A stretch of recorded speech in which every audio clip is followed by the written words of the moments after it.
नमस्ते बच्चों, कैसे हो आप लोग। उम्मीद है बहुत अच्छे से हो, खुश हो और स्वस्थ हो। मैं सोनिया गोसाई, आपकी हिंदी अध्यापिका। उम्मीद करती हूँ आप लोगों ने मुझे सब्सक्राइब किया हुआ है। तो आइए बोर्ड पे देखते हैं बेटा, आज का हमारा पाठ क्या है। 12 क्रिया। ठीक है बेटा, व्याकरण का ये आपका पाठ 12 है। क्रिया का अर्थ होता है काम, यानी किसी भी काम को करना। जैसे देखिए, मोहित कार चला रहा है, तो मोहित क्या काम कर रहा है? कार चला रहा है। यश पढ़ रहा है, यश क्या काम कर रहा है? पढ़ रहा है। यानी अर्थात जिन शब्दों से किसी कार्य के होने या करने का बोध होता है उन्हें क्रिया कहते हैं। क्रिया का मूल रूप धातु कहलाता है। धातु में ना जोड़ने से क्रिया का सामान्य रूप बनता है, यानी जो धातु शब्द होते हैं उसमें अगर हम पीछे ना शब्द जोड़ देंगे तो वो क्रिया का शब्द बन जाएगा। उदाहरण देखिए बेटा बोर्ड पर, धातु जमा ना बराबर क्रिया, यानी लिख धातु है, उसके पीछे हमने ना शब्द जोड़ दिया तो क्रिया शब्द क्या बना? लिखना। पढ़ जमा ना पढ़ना, ख जमाना खाना, ये सभी जो शब्द हैं लिखना पढ़ना खाना, ये क्रिया के शब्द होंगे। और जो लिख पढ़ और खा जो शब्द होते हैं बेटा, ये धातु शब्द होते हैं।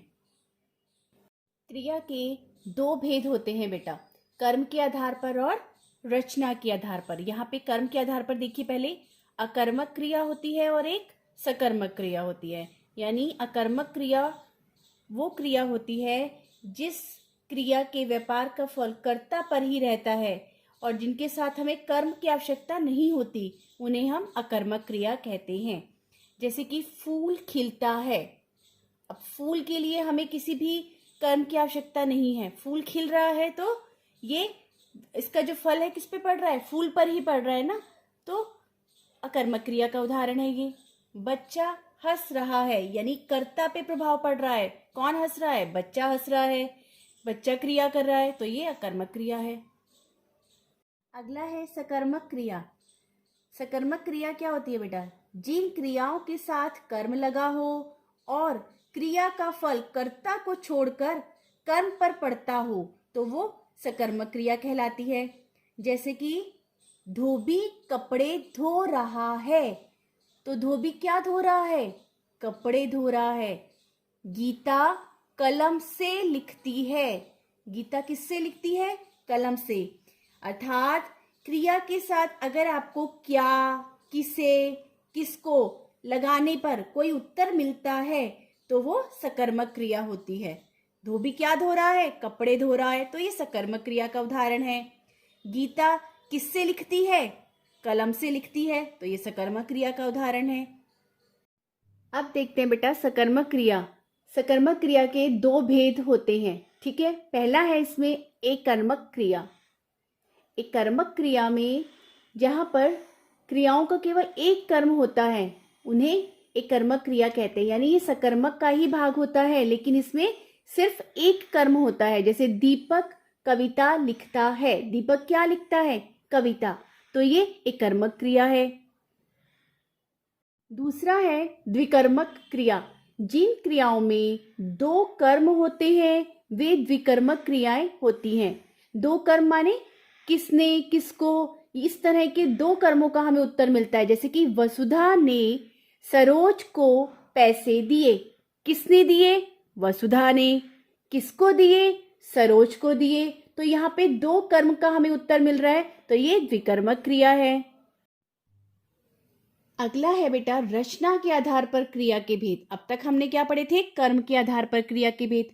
अब हम पढ़ेंगे रचना के आधार पर क्रिया के भेद। इसमें सबसे पहले है सामान्य क्रिया। एक ही मूल धातु से बने क्रियापद सामान्य क्रिया कहलाते हैं। जैसे माँ ने साड़ी खरीदी, ठीक है।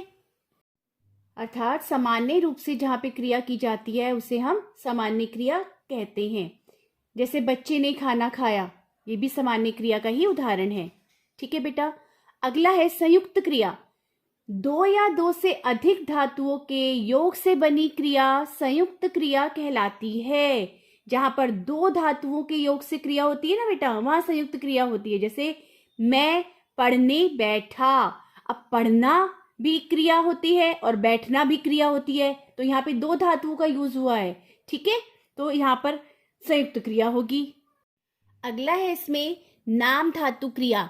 जो क्रियापद धातु को छोड़कर संज्ञा, सर्वनाम या विशेषण शब्दों में ना प्रत्यय जोड़कर बनते हैं उन्हें नाम धातु क्रिया कहते हैं। जैसे शर्म, शर्म से क्या बनता है? शर्माना। अपना, अपना से बनता है शब्द हमारा अपनाना। तो ये नाम धातु क्रिया के शब्द है बेटा, शर्माना, अपनाना। इसके बाद आता है प्रेरणार्थक क्रिया। अब प्रेरणार्थक के देखो नाम से ही पता चल रहा है जहाँ पे प्रेरणा दी जाती है, यानी इसकी परिभाषा देखेंगे हम। जिन क्रियाओं में कर्ता का स्वयं कार्य ना करके किसी अन्य से कार्य करवाता है उन्हें प्रेरणार्थक क्रिया कहते हैं। यानी यहाँ पर कर्ता स्वयं कार्य नहीं करेगा, किसी और से कार्य करवाएगा वो, तो प्रेरणार्थक क्रिया होती है वहां पर। जैसे कि माँ बेटी से सब्जी कटवाती है। माँ अपने आप सब्जी नहीं काट रही, किससे कटवा रही है? बेटी से। तो यहाँ पर प्रेरणार्थक क्रिया, यहाँ पे प्रेरणा दी जा रही है सब्जी काटने के लिए। दूसरा है रीटा भाई से पाठ पढ़वाती है। अब रीटा खुद नहीं पाठ पढ़ रही है, किससे पढ़वा रही है? भाई से। तो यानी भाई को प्रेरणा दे रही है कि पाठ पढ़ो, या माँ बेटी को प्रेरणा दे रही है कि सब्जी काटो। तो किसी अन्य के द्वारा जब कार्य करवाता है कोई कर्ता तो वहां पे प्रेरणार्थक क्रिया होती है। अगला देखते हैं बेटा पूर्वकालिक क्रिया। जैसे कि आपको नाम से ही पता चल रहा है, इसमें लिखा हुआ है पूर्वकालिक यानी पहले समय की। तो इसकी परिभाषा देखते हैं। वाक्य की मुख्य क्रिया से पहले यदि कोई अन्य क्रिया हो चुकी है तो उसे पूर्वकालिक क्रिया कहते हैं। उदाहरण देखिए, पुलिस को देखकर चोर भाग गया, यानी पुलिस को देखा उसने और वो भाग गया। तो एक क्रिया समाप्त हो गई, उसने देखा, और दूसरा चोर भाग गया। तो यहाँ पे ये पूर्वकालिक क्रिया का उदाहरण है। दूसरा उदाहरण है यहाँ पर, वह खाना खाकर चला गया। पहला खाना खाया और दूसरा चला गया। इसे आप ऐसे भी समझ सकते हैं बेटा, पूर्वकालिक क्रिया बनाने के लिए धातु शब्द में कर अथवा करके लगाया जाता है। जैसे खा, खाकर, जा, जाकर, या पढ़, पढ़कर। ठीक है बेटा। अब हम पढ़ेंगे काल। काल किसे कहते हैं? काल कहते हैं बेटा समय को, यानी क्रिया के होने के समय को काल कहते हैं। समय एक सा नहीं रहता, समय के साथ क्रिया के रूप में बदलाव आता रहता है। अर्थात क्रिया के जिस रूप से उसके होने के समय का बोध हो, हमें पता चले कि क्रिया किस समय में की जा रही है, उसे हम काल कहते हैं। काल के 3 भेद होते हैं, भूतकाल, वर्तमान काल और भविष्यत काल। अब हम पढ़ेंगे भूतकाल। क्रिया के जिस रूप से उसके बीते समय में होने का बोध हो उसे भूतकाल कहते हैं। बीता समय माने जो समय बीत चुका है। ठीक है। बच्चा सो रहा था, यानी पहले के टाइम में बीता हुआ समय है। बच्चा सो रहा था, अभी नहीं सो रहा, वो सो रहा था, है ना। तो ये समय बीत चुका है। कुसुम खाना खा चुकी थी, ये भी समय बीते हुए समय का क्रिया जो है बोध करा रही है, इसीलिए इसे हम भूतकाल कहेंगे। इसके बाद आता है वर्तमान काल। क्रिया के जिस रूप से उसके वर्तमान में होने का पता चलता है उसे वर्तमान काल कहते हैं। वर्तमान में होने का समय मतलब कि अभी क्रिया चल रही है, प्रेजेंट टाइम। ठीक है बेटा। इसका उदाहरण देखिए, मोहित खेल रहा है, यानी वो अभी भी खेल रहा है, वर्तमान में क्रिया चल रही है। माधुरी बहुत हंसती है, यानी कि वो अभी भी हंसती है, वर्तमान में भी हंसती है ना। तो ये जो बोध करा रही है क्रिया, कौन से काल का बोध करा रही है? वर्तमान काल का। इसके बाद आता है भविष्यत काल। भविष्यत काल देखिए बेटा, क्रिया के जिस रूप से कार्य के भविष्य में होने का पता चलता है उसे भविष्यत काल कहते हैं। भविष्य में होगा, मानी अभी क्रिया ना तो समाप्त हुई है ना चल रही है, आने वाले समय में क्रिया होगी। जैसे कि उदाहरण देखिए, मैं कल दिल्ली जाऊंगा। ठीक है। दूसरा है, कल मेरी माताजी आएंगी, यानी कि अभी क्रिया होगी। कब होगी? भविष्य में होगी, आने वाले समय में। तो ये भविष्यत काल के उदाहरण हैं। आइए बच्चों, अब हम पढ़ेंगे वाच्य। वाच्य किसे कहते हैं?